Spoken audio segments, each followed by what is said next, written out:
Crise existencial. Aceite ajuda para sair. Vamos dar continuidade nesse mergulho na humanidade de Elias. Estamos usando a vida do profeta Elias, não como profeta, mas como ser humano, para nos servir de inspiração para essa reflexão sobre crise existencial e as estratégias que Deus utilizou, né, na vida de Elias para ajudá-lo a sair da crise em que ele se encontrava. Como é que Deus agiu para tirar Elias da crise existencial? Então Deus veio se utilizando de algumas estratégias para levar Elias a reagir e sair da crise. No domingo anterior nós vimos a estratégia que Deus usou, que foi o quê?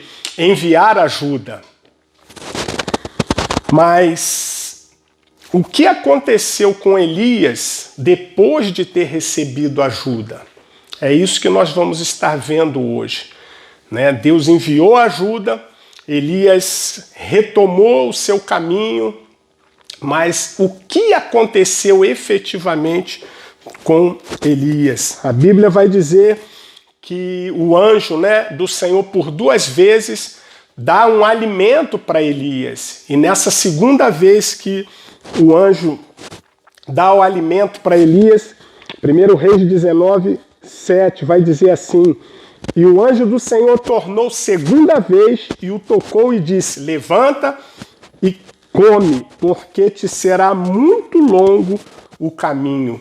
E aí no verso 8 nós vemos a reação de Elias. Levantou-se, comeu, bebeu, e com a força daquela comida caminhou 40 dias e 40 noites até Horebe, o monte de Deus. E quando Elias chega em Horebe, diz o verso 9, e ali entrou numa caverna. E no final do verso vem a voz de Deus e pergunta: o que fazes aí, Elias?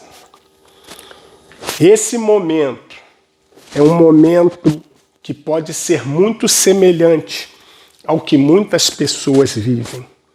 Pessoas que estão vivenciando uma crise, recebem ajuda, se levantam, começam a retomar a vida, parece que tudo está fluindo, tudo está caminhando, está animada, está feliz, está indo em direção ao seu propósito, aos seus sonhos, mas de repente bate a crise novamente, bate o desânimo, a vontade de parar, de se isolar, buscando um quarto escuro para permanecer. Se você está passando por isso, saiba de uma coisa: não se envergonhe. Não fique pensando no que vão falar de você. Porque, infelizmente, tem pessoas que não acreditam na sua virada, na sua reação.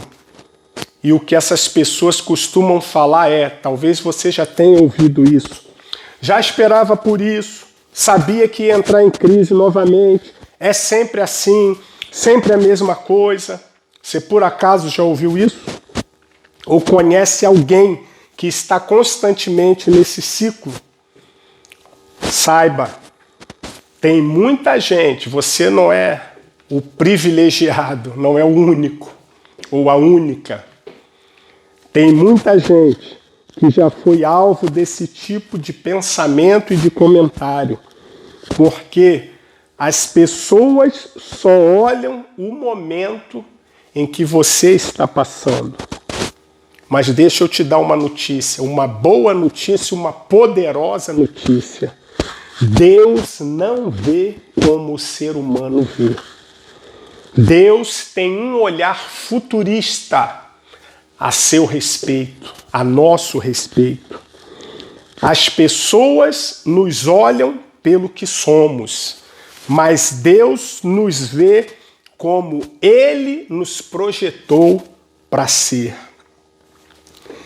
E Ele não nos projetou, não nos desenhou para vivermos isolados em um quarto escuro. Deixa eu te dar uma notícia. Seu desenho não é esse.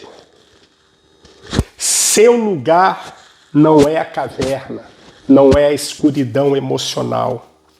Olha só o que Deus fala para Elias, quando Elias entra na caverna, depois de caminhar 40 dias, 40 noites, parecia que já estava tudo normalizado. Pá, caverna. Você pode estar se identificando ou pode estar identificando alguém. Mas olha o que Deus fala. Elias, o que você faz aí? 1 Reis 19, 9. Final do verso 9. Elias, o que você faz aí? Saiba de uma coisa, você que está me ouvindo, você que está recebendo essa palavra, ou você que vai encaminhar essa palavra para alguém que você sabe que está precisando ouvir exatamente isso. Deus está falando. Deus não vai te deixar permanecer onde você está. Ainda que você pense que não tem força, Ele está te chamando pelo teu nome, perguntando: o que você faz aí? O que você está fazendo nesse quarto escuro? O que você está fazendo dentro dessa escuridão e desse isolamento? Esse lugar escuro e isolado não é o que eu tenho para você, assim te diz o Senhor. Esse lugar de escuridão não é o que eu tenho para você, diz o Senhor. O que você faz aí? E seguindo o texto, nós sabemos como vai se processando o diálogo de Elias com Deus, mas eu quero viajar logo para o verso 13, que é o momento em que Elias sai da caverna, 1 Reis 19, 13, e sucedeu que, ouvindo Elias, envolveu o seu rosto na sua capa e saiu para fora, tá? Assim mesmo, saiu para fora, parece redundante, né? Mas é para dar ênfase ao movimento que Elias fez, saiu para fora e pôs-se à entrada da caverna, e eis que veio a ele uma voz que dizia: que você faz aí, Elias? Para Deus não era o bastante Elias ter se posicionado na porta da caverna. Para Deus o que importava era arrancar Elias de perto da caverna. Não foi o bastante Elias estar apenas posicionado na entrada. Deus queria Elias longe da caverna, longe daquele local que o chamava para fuga, para a escuridão. E qual foi a estratégia que Deus usou para Elias sair da caverna? Qual foi a estratégia que Deus usou para Elias se distanciar da caverna? Qual foi a estratégia que Deus usou para Elias não mais voltar para a caverna? Qual foi a estratégia que Deus usou para Elias não parar e não se isolar mais? A resposta está em 1 Reis, capítulo 19, verso 15 e 16. Deus fala para Elias: volta pelo teu caminho, pelo deserto de Damasco, chegando lá, unge a Azael, rei sobre a Síria. Também, verso 19, também a Jeú ungirás rei de Israel, e também a Eliseu ungirás profeta em teu lugar. O que Deus está falando com Elias e o que estamos usando para estar falando com você dentro desse quadro vivido por Elias e dentro da estratégia que Deus utilizou para arrancar Elias de dentro da caverna, e que seja essa estratégia a te atingir e te arrancar de onde você está. Deus falou assim: Elias, refaça a sua rota. E quando você chegar nesse lugar que eu te apontei, unge Azael, rei da Síria, unge Jeú, rei de Israel, e unge Eliseu, profeta, no teu lugar. A estratégia de Deus para fazer Elias sair da crise existencial foi fazer Elias enxergar que ele era a peça fundamental para o que Deus queria fazer naquela região, para o que Deus queria fazer naquela cidade. Meu irmão, se você está numa cidade e está num quadro desse, prostrado, isolado, mergulhado numa escuridão emocional, é daí que Deus quer te tirar porque você é útil, é peça fundamental para o que Deus quer fazer nessa cidade. O que Deus queria fazer naquela região. Deus mostrou a Elias que ele era necessário. Deus mostrou a Elias que ele era útil. E que dentro da caverna ele não teria como realizar o que Deus o destinou para fazer. Verso 16, eu quero pegar a parte final. E também a Eliseu ungirás profeta em teu lugar. Mas ele ungiu também 2 reis. Em outras palavras, Elias, a unção que você carrega tem que ser depositada sobre alguém. Então você vai ungir 2 reis e vai ungir Eliseu, profeta. Eu quero me ater a Eliseu. O que significa ungir Eliseu, profeta, em teu lugar? A ordem que Deus deu para Elias. E é isso que Deus está falando com você também. Você não pode parar sem deixar um legado. Para Elias sair da crise, Deus lhe dá uma responsabilidade. E que responsabilidade é essa? Você tem que inspirar alguém para ser o teu sucessor. Isso é deixar um legado.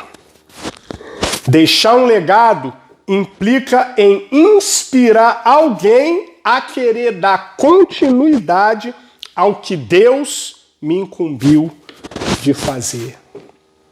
Então, meu irmão, não para.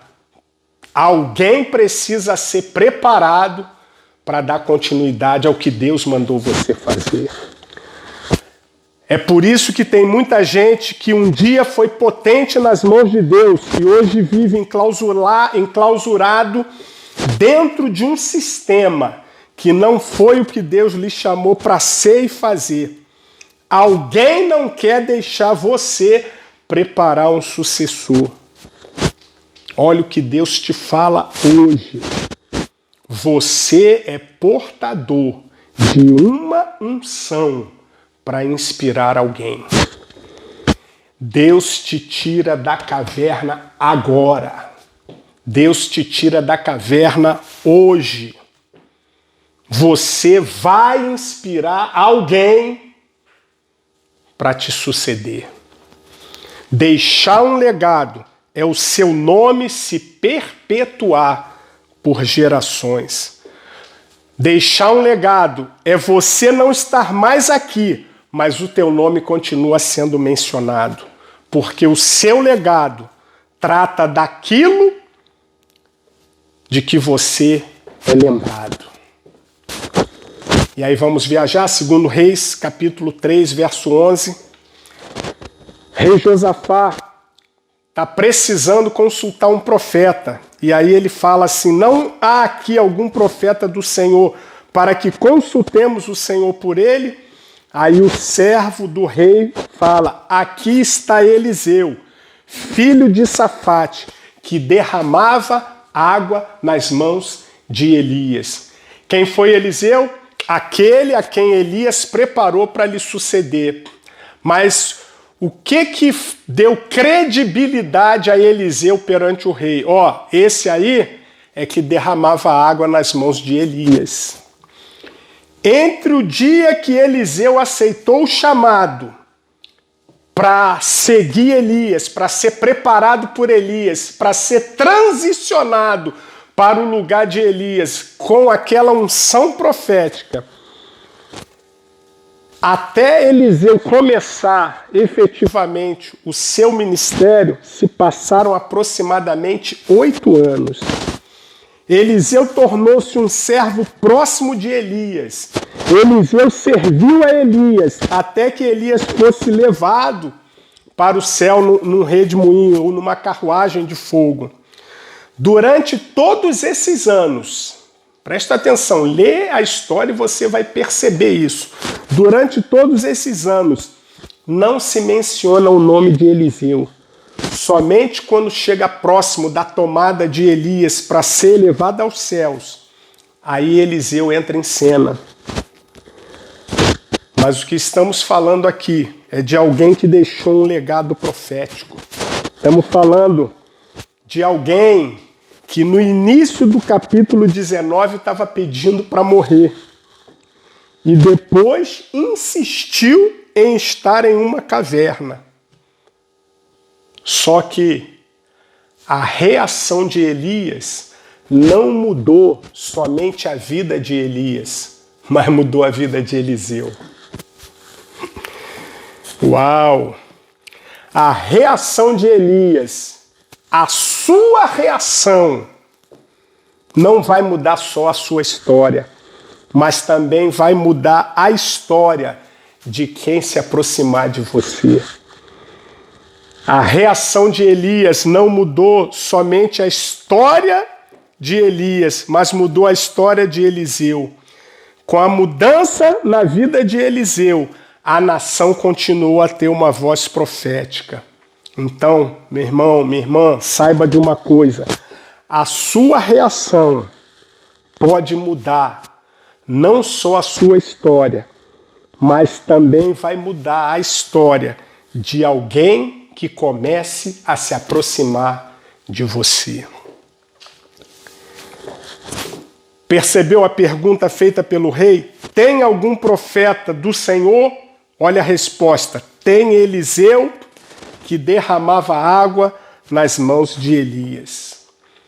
Você deixa um legado quando, mesmo que você não esteja mais presente, o seu nome dá crédito a quem te sucede. A estratégia de Deus para tirar Elias da caverna foi dar a Elias a responsabilidade de liberar a unção da qual ele era portador sobre a vida de alguém para lhe suceder. Vou repetir para você. Você não pode parar. Tem gente esperando para ser atingido ou atingida, alcançado ou alcançada, abençoado ou abençoada pela unção que você carrega. O Eterno está dando hoje um comando para todo aquele que está desanimado, que está prostrado, que pensa que está cansado, que pensa que não consegue mais caminhar. O comando é hora de sair da caverna, do medo, da insegurança e enfrentar o que tem que ser enfrentado. Você tem potencial para grandes conquistas e tem potencial para levar pessoas a grandes conquistas. Mas só vai alcançar essas conquistas e só vai levar pessoas a alcançar conquistas se você ousar sair desse lugar escuro e sem perspectiva. Vamos lá, se levante, erga a cabeça, prossiga para o alvo, siga seu chamado e saiba que você precisa deixar um legado. Tem pessoas esperando por você para receberem a unção que o Eterno depositou sobre a sua vida. Vamos lá, meu irmão, se levante, erga-se, siga, prossiga, continue, não pare, insista, persista, não desista, saia da caverna e prepare alguém para te suceder. Receba essa palavra em nome de Jesus. Amém, amém e amém.